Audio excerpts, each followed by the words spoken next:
So how does one grow resilient, grow strong through their weaknesses? Well, I'll be vulnerable with my own life, and for me, it's been several things.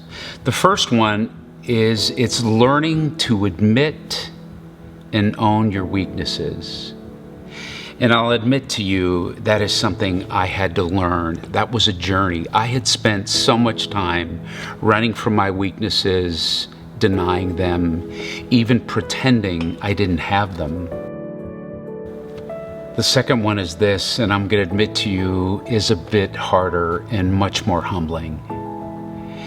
It's learning to become grateful for your weaknesses, and learning to become grateful for your weaknesses in a very compassionate way towards yourself.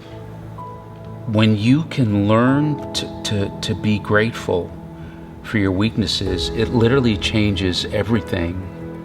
You know, the Stoics had a Latin phrase for it, and it's called amor fati, which means love fate. It means when you come to anything in your life, especially weakness, if you can just come to the point where you go, okay, this is the fate, this is what I have, and you know what, I'm going to love this. I'm going to be grateful for it, I'm going to embrace it, I'm going to accept it, and amor fati.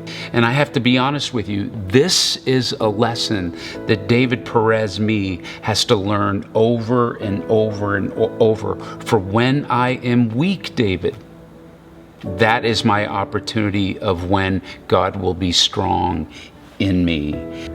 Well, this final thing I want to share with you about how I've learned to be strong through my weaknesses is the last part for me to realize. I'm sure there's other things I'll have to learn. It was learning to share them openly with other people.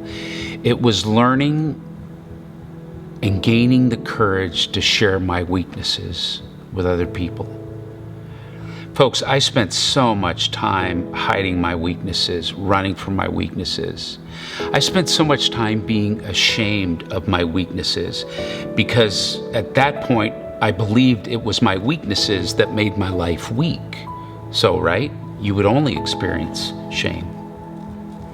But when I finally learned this principle, I learned that when I can be vulnerable with my life, with safe people, of course, learning to share my weaknesses with safe people, when I could learn to do that, there was a mysterious strength in that.